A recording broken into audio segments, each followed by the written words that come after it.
I looked at it as kind of a bulb that had been planted there that hadn't been watered yet. You know, an old bulb, you get a bunch of them, you throw them in a box, and they get all dried out, and you think they're never going to grow, and then you plant them, and they turn into these beautiful daylilies or iris plants. That's exactly the way I felt, that I had started to flower or water, being in touch directly with Jesus. Welcome to the Extraordinary Lives Podcast, where we talk about lives that go beyond the ordinary to the extraordinary, with the extra being Jesus. We'll be encouraged with amazing stories and helpful insights from the lives of ordinary people who have that extra, that supernatural difference that only Jesus can give. I'm your host, Ellen Bennett. Thanks for joining us. Hi, everyone. I am so excited to be here today with Jim Black. He lives in Knoxville, is a friend of my mom's through church, and is actually using some of her interior design skills on his home currently. And it's just a treat to be here with him today. He is a fascinating man. He is a professor emeritus from the University of Tennessee in sociology, and his specialty was criminology. So we will have a very interesting talk today. Welcome, Jim. Thank you, Ellen. It is an honor to be interviewed by a former UT torchbearer. I'm very happy to be with you. Thank you. So I am so excited to get to know you better and to hear more about your story.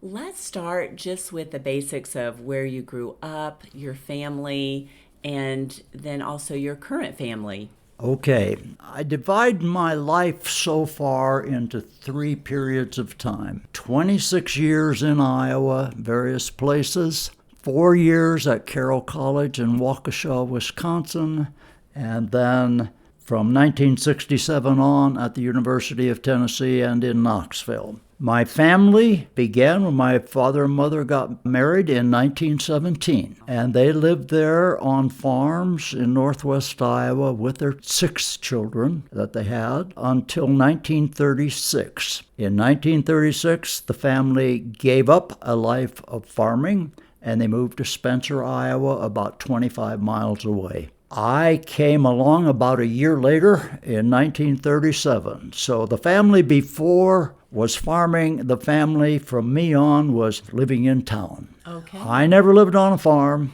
I'm never a farm kid. I was just born and raised in the small town. So after 1937, my childhood was like most others. I managed to have a paper route when I got old enough. I caddied. I worked in a men's clothing store.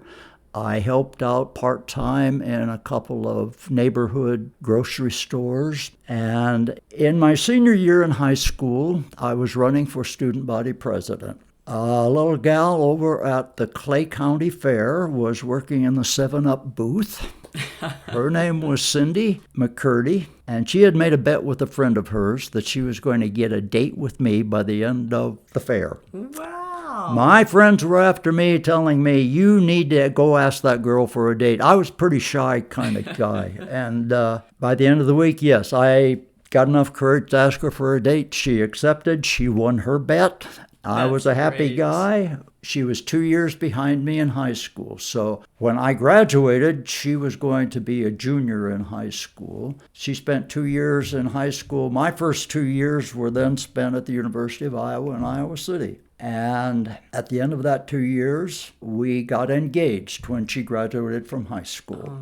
Then for the next 2 years, she went on to a teacher's college, got a 2-year teaching certificate. 1959, she graduated, I graduated, we got married, and I started graduate school at the University of Iowa. Great. And she taught school in a little town called West Branch. So we lived 10 miles away in West Branch, Iowa, and I commuted every day with some other guys who were living out there. And that was it. At the end of my graduate study, I had been at Iowa University for 8 years, undergraduate and 4 years of graduate school. I was sick of the place.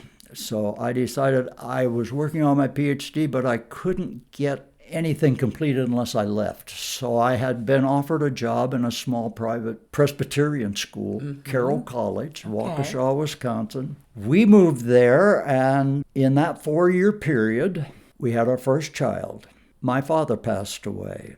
I completed my PhD dissertation. Then in 1966, I got my PhD. For the next year or so, I interviewed at universities around the country. 1967, I accepted a position at UT, and we were only going to stay here 3 years, but we fell in love with the place, and so from 1967 on, we were at UT.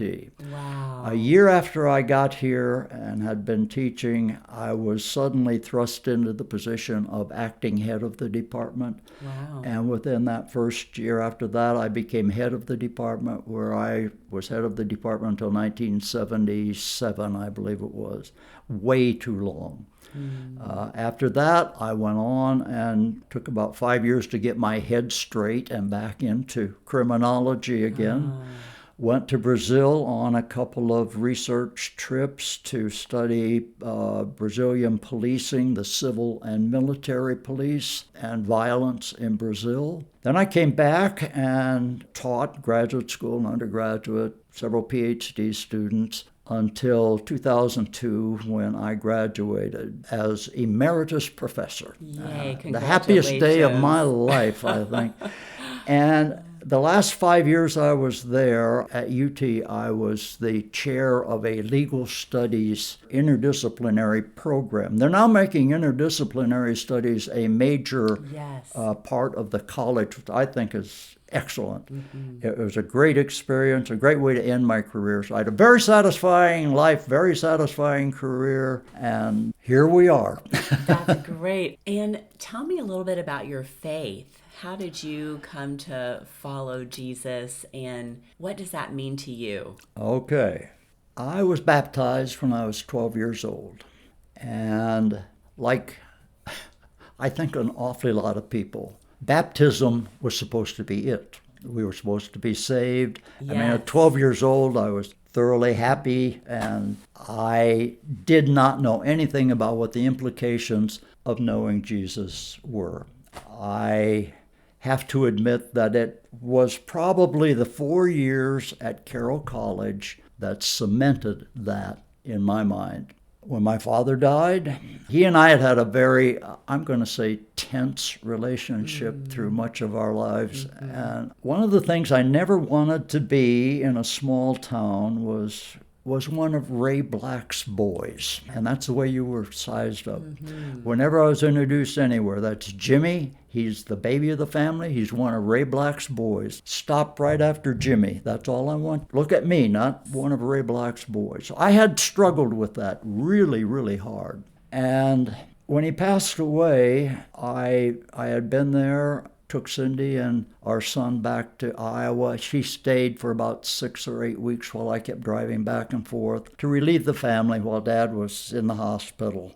Our last night together, I said, I can't come back anymore. Just before Christmas, we had decided I could not keep going back anymore. He was very close to death. He knew I was going to get my PhD, and I told him, how much I loved him. He told me the same. We had been having conversations over the 8 weeks. We had erased any difficulties there were. We had found our peace with each other. I understood him a lot more. He understood me. We accepted each other completely by that point. Wow. So we got in the car and took off back for Wisconsin. The next night they called about 1 o'clock in the morning. He had passed away, so we got in the car and went back for the funeral. Okay. During the funeral process, I became very close to my 2 brothers that were still living, and I looked up to them. I admired everything they did. They had not gone on to college. I was the first one to ever go to college out of the family. Some of the nieces and nephews did, but out of our own family, I was the only one. And at that time, just the 3 of us brothers were greeting guests the night before the service. You go to the funeral home, and all the relatives and friends and everybody come by. And so it was just the 3 of us. I just felt that I had rounded it off with my dad. I had rounded it off with my brothers. we had just started going to a Baptist church in Waukesha, and I got very close to the minister. I became very active. I was on the board of deacons. That was the only Christmas we never went back for Christmas, and we were both really lost. They invited us out several days during the holidays to be with them. And while I was at Carroll College, I was asked to give a lay sermon. I will admit I was not deeply steeped in the Bible. I did not know what it meant to be a follower of Jesus. I was not the kind of guy I thought should be up there in the pulpit giving a sermon. So I turned to a little book called The Gospel According to Peanuts. Oh, my. And I was completely enamored by that book, and my sermon revolved around the gospel according to Peanuts. Yes.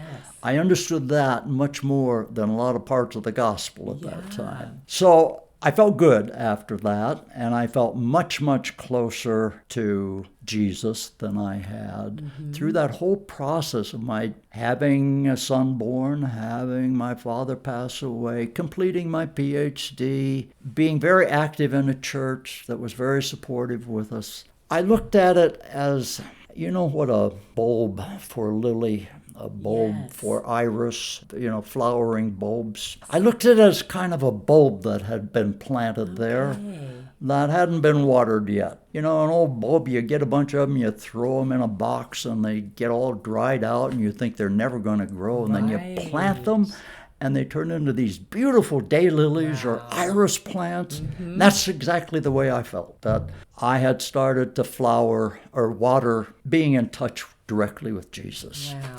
And that's a neat example. That stayed with me pretty much then for the rest of my life. Okay. I knew it was there. I had seen it begin to happen. So that was where really knowing Jesus, that's what it meant to me.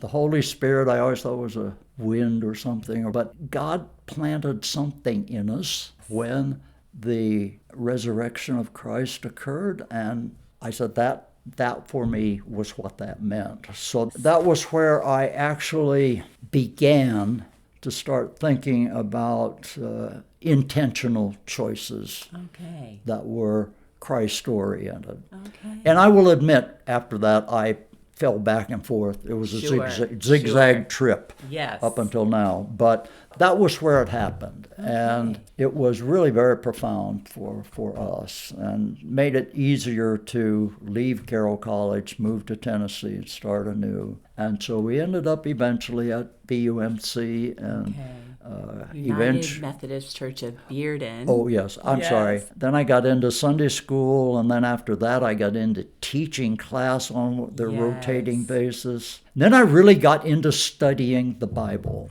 Really Bible study, way beyond what I ever thought possible. And so being a leader in Sunday school on occasion, that really opened up so much. Yes. So it went way beyond just believing. It was practicing in so many different ways. And so that's what the journey meant. It started at Carroll College and has grown from there. So. Yes, thank you.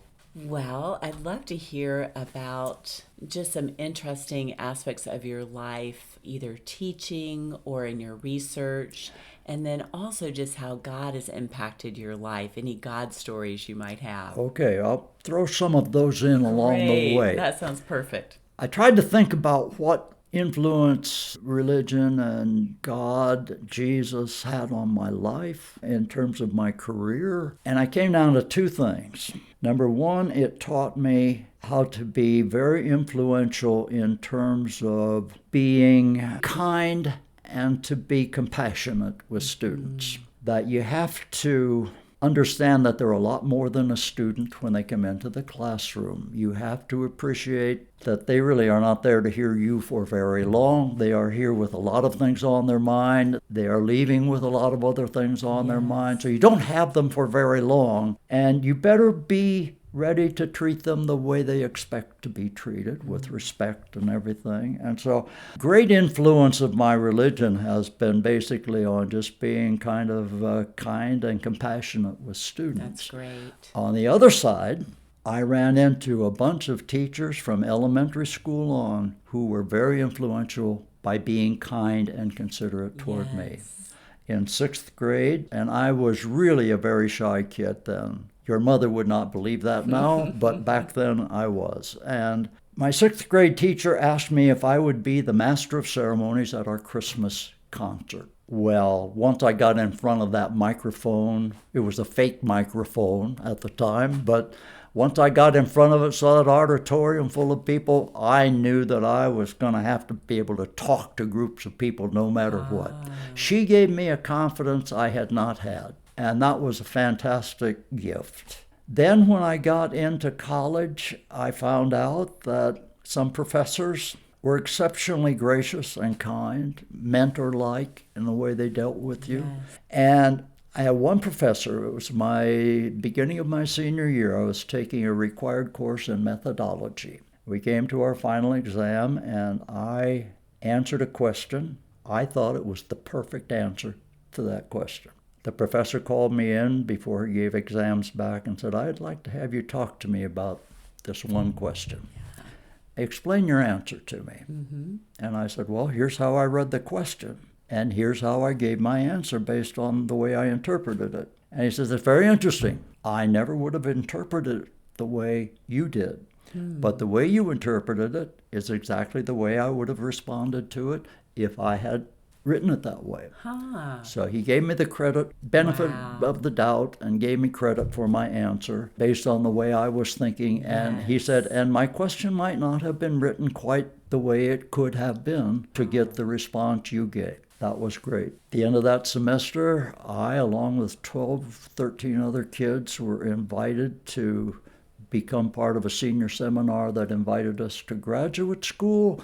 We had to read papers in our specialty area. I wrote one in criminology and the Sociology of Deviance, the very latest updated information in the field. Everybody was doing the same thing. From that point on, I was ready for a specialty in criminology. That academics was going to be my life. I was going to go on for the PhD. Okay. No questions asked after that. With respect to teaching, that was it. With respect to any particular God stories, just influences that were very profound, that reflected a kindness and consideration and understanding. They listened as well as pontificated, so they're very important. I agree. It seems like you were really putting your faith into practice. It reminds me of Ephesians 4, where Paul says, as a prisoner for the Lord, then I urge you to live a life worthy of the calling you have received. And note, I did put in the verse where he calls himself a prisoner, since you did a lot of research into criminology and you talked with a lot of prisoners. But Paul says in verse 2, be completely humble and gentle, be patient, bearing with one another in love. And it seems like you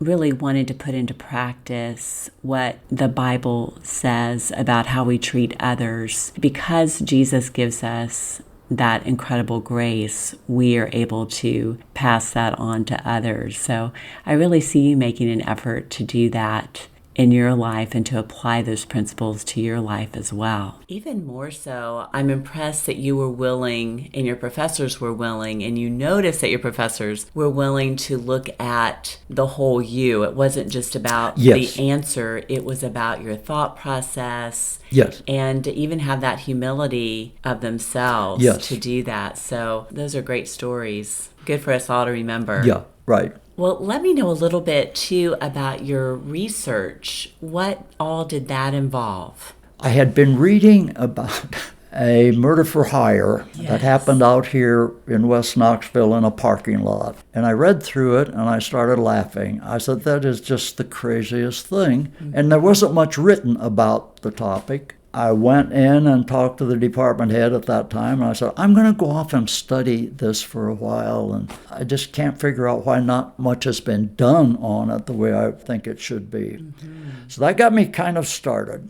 It wasn't very long before I got really heavily into it. A couple of things connected with researching in prisons. It is so difficult to get into a prison and do research. Just a long, drawn-out process. So I used to tell the prisoners when I go to interview them, I said, the hardest thing I've ever done is just try to get into a prison. And they said, oh.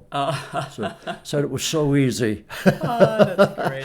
And then I said, then the easiest thing to do was raise my hand and say, time for me to go, and somebody would come and usher me out. Yes. And they said, oh, that's not the way it works. Oh, boy. The easiest thing is to get in, hardest thing is to get out for the prisoner. It was Yes. just the other way around for me. And then I noticed as I talked with prisoners, there are connections they have to the outside. Of course, I was interested in their crime. I was interested in their reactions to prison life and stuff. But I was really curious the way some of them brought up either wives, families, their children, and how they wanted to do right by them somehow. They really didn't talk about religion that much as they talked about, I want to get forgiveness with my kids. I want forgiveness with my family. I really don't care about anything else. If they'll forgive me, I'll be all right. And so I really got into questions about how do we let people volunteer better in prisons? How do we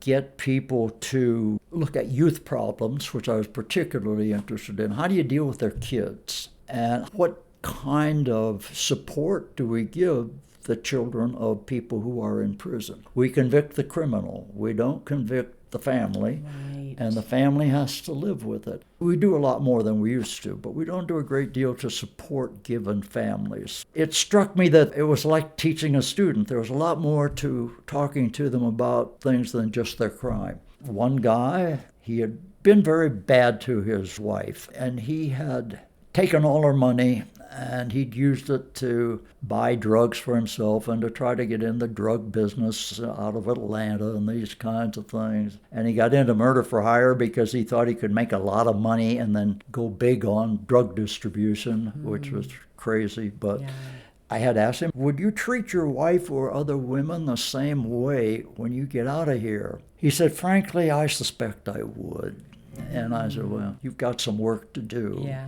And then I interviewed a guy who was on death row. And he passed a couple of criminal justice courses very, very well with me. Getting to death row to research is very, very difficult. And I finally got a chance to interview him. So I got in. We talked a lot about things. I had read all of his files, knew everything legally about him. But when we were talking, I asked him, I said, why do you keep wanting to get so many degrees? He was getting a master's degree in occupational something. He was getting ready to go for another degree. And I said, why? And he said, well, my son's working on his graduate degree at UT, and he wants to get out of it. And he said, so I made a promise to him, I will keep taking coursework if you will keep taking coursework and complete your degree, which his son did. And that was the only reason he really did it, was to give something to his son for inspiration, to say, look, shape I'm in, I'm doing it, you're out free, and you just better keep right going. Wow. So that is the stuff I took away from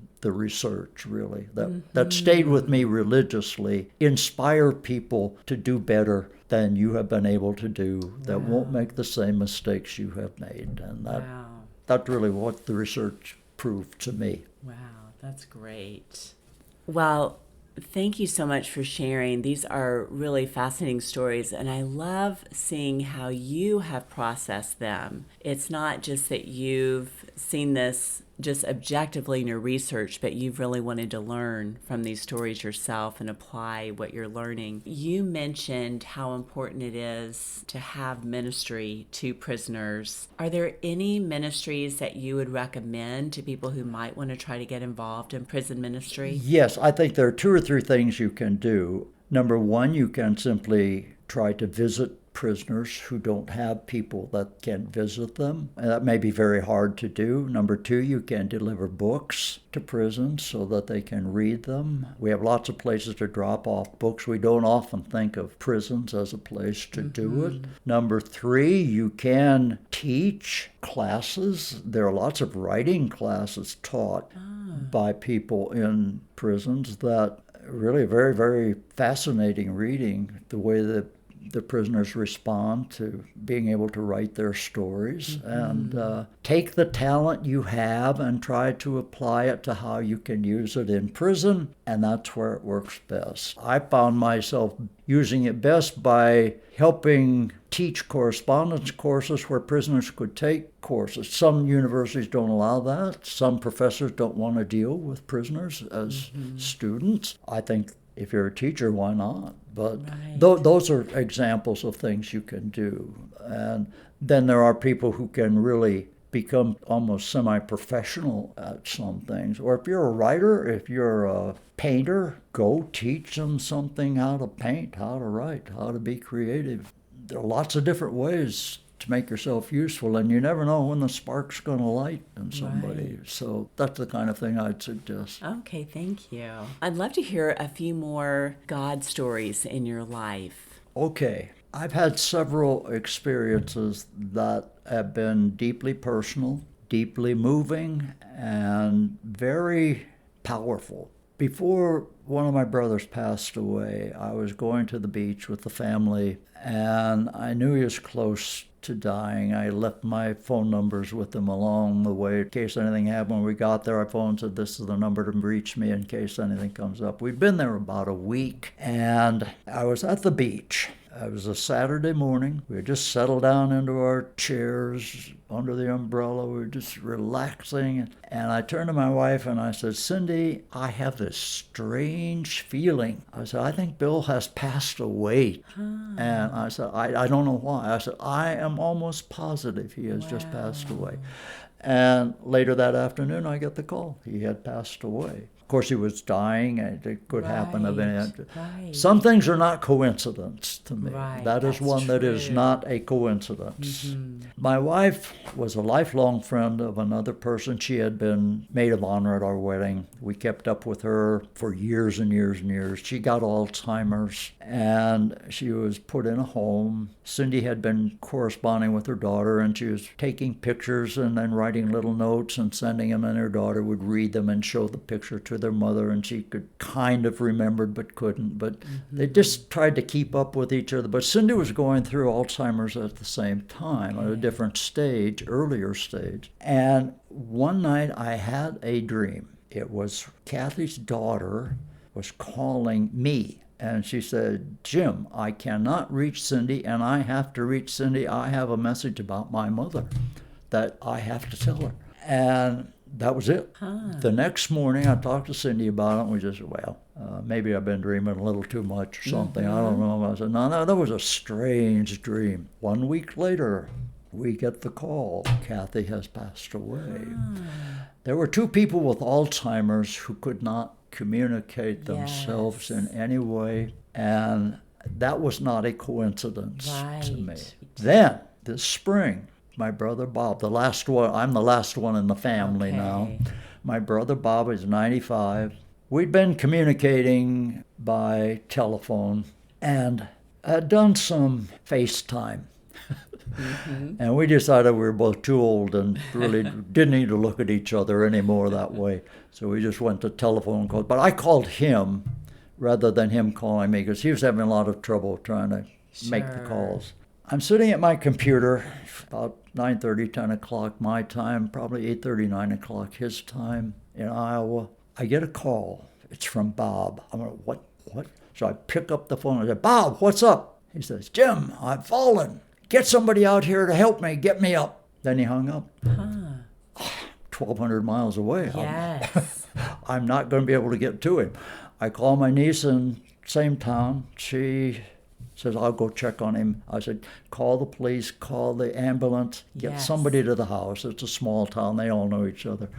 And she said, I'll take care of it. And I tried to call his daughter in New Hampshire. Her line was busy. I knew she had already been contacted probably by somebody and was getting ready to come out to Spencer. And my niece went to see him later in the afternoon, and he said, how did you know I was here? And she said, well, you called Jim this morning. He said, I don't remember calling Jim this morning. And she said, well, you did. That's how you got here, and that's how I'm here. That was not a coincidence. Right. Definitely. Once in his life when he needed it most, he reached out very, very quickly. And those are God stories to me. And I go back to a Peanuts cartoon now. Good. Because there's a Peanuts cartoon that Snoopy's lying on top of his doghouse. She said, "It never fails. My toes relax, my legs grow limp, my stomach is calm, my eyes are closed. I'm just dozing off. And then it happens. My fur gets tense." That's what happens with God stories. Your fur gets tense. Yes. You don't know what the feeling is. You can't describe it like any other feeling. But when your fur gets tense, you better be ready to listen. That is great. I love So that. that's pretty much my God stories. That's fantastic. They have certainly proven to me that nothing is probably greater than prayer. Nothing is greater than the silence of listening. And let your fur tense up once in a while. Great. I love that. Thank you for sharing that. And I'd love to hear any last thoughts that you have that you would love to give to our listeners, things that either you've been pondering or insights that you've learned that you want to pass along. 2 songs hit me. The song, "Always Be Humble and Kind," that is a lesson we have to teach ourselves every day. I agree. I have to wake up saying that, then I go to bed asking for forgiveness because I screwed it up somewhere along the way. Second thing is, there's a kind of a kid song, "What a Friend We Have in Jesus." Yes. And you always wonder what that really means. There is a book called The Pastor Is In, 30-Day Devotional, each day taking something and turning it into a devotional with a Snoopy cartoon. Oh, I love that. That's great. So the only thing I would add, there's a picture of the laughing Jesus somewhere in our church. I think you should always remember that Jesus is laughing at us. Jesus is not a stern judge. He is there, very loving, very kind, very, very forgiving. And he thinks the way we think we're doing right are just so funny. To see him laughing, that and the Peanuts cartoons are the best way to get into understanding what your faith is really all about. I love that. Thank you so much for sharing that and for giving us that picture, too, of Jesus and his love and laughter. I'm sure he can even laugh at our pride. How dare we yes. think that we're something? Yes, all the time. Yes. I wake up every morning and thank God that I am alive and can enjoy his creation. And I go to bed at night asking forgiveness for where I screwed up and didn't take advantage of it when I should have. That's great. Your church this last Sunday actually sang that song, "What a Friend We Have in Jesus." And those lyrics are really powerful. They say, "What a friend we have in Jesus, all our sins and griefs to bear. What a privilege to carry everything to God in prayer. Oh, what peace we often forfeit. Oh, what needless pain we bear. All because we do not carry everything to God in prayer." And it even talks about that we have trials and temptations and trouble, but we should never be discouraged. Take it to the Lord in prayer because we have a friend so faithful who will all our sorrows share. So thanks for bringing up that hymn. It really is powerful and a really good illustration of who Jesus is. Well, I just want to end with the fact that you and your Sunday school group, and my mom's in that too, just do so much at your church to reach out to others in the community and even in the world. And I just want to thank you for that. And I know that comes from y'all's heart for Jesus and wanting to follow him and serve his kingdom, really. I have enjoyed really most of all being a Sunday school teacher. We all say we learn more than we ever let on to the class. Yes. And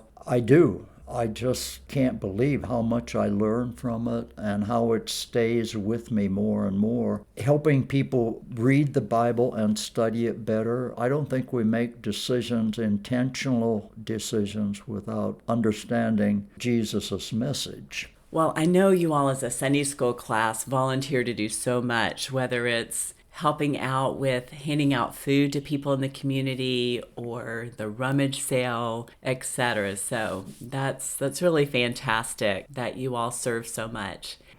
In fact, our whole talk today has reminded me of Matthew 25:35 through 40, where Jesus says, "For I was hungry, and you gave me something to eat. I was thirsty, and you gave me something to drink. I was a stranger, and you invited me in. I needed clothes, and you clothed me. I was sick, and you looked after me. I was in prison, and you came to visit me." Thank you so much for being my guest. It has just been such a pleasure. I've really been excited to get to know you better and hear more of your story, and you did not disappoint. Well, if I can say, when a former torchbearer calls, you better be ready to be interviewed. Well, thank you. Thank you, Jim, so much. Okay, thank you. Thanks, everyone, for joining us. This is Ellen Bennett with the Extraordinary Lives podcast.